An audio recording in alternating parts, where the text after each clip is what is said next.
Κέρδισε ο Μάκη! Έλα μια τελευταία φορά. Ένα τελευταίο αγώνα. Πάμε. Τώρα θα τρέξω κι εγώ. Πάμε. Έλα Μαρία.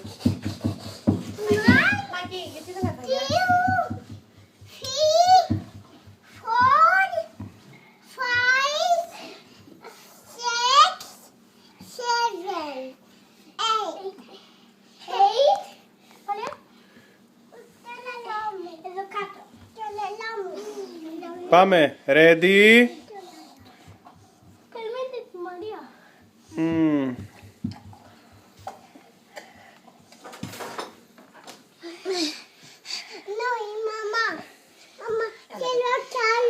Ready. Ready. Ready. Set. Από εκεί Μαρία, εσύ, από εκεί. Άστο φόρεμα, παιδί μου, άστο, άστο. Άστο, θα χάσεις άμα έχεις και το φόρεμα μαζί σου, άστο. Λοιπόν, ready. Set. Go. Go.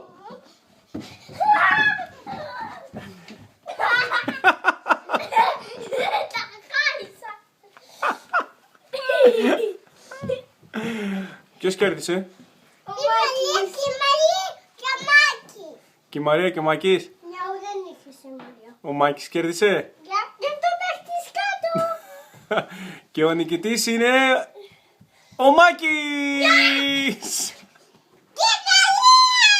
Και η Μαρία.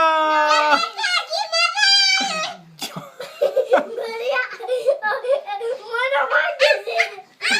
Δεν έχουμε ακόμα μία αγώνα. Μαρία, θα κάνεις άλλο αγώνα? Γιατί? Θα κάνεις άλλο αγώνα? Γιατί δεν θες? Ready? Set.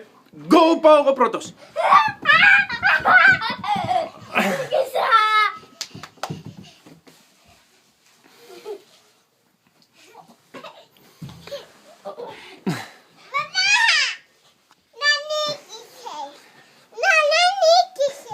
Ποιος νίκησε?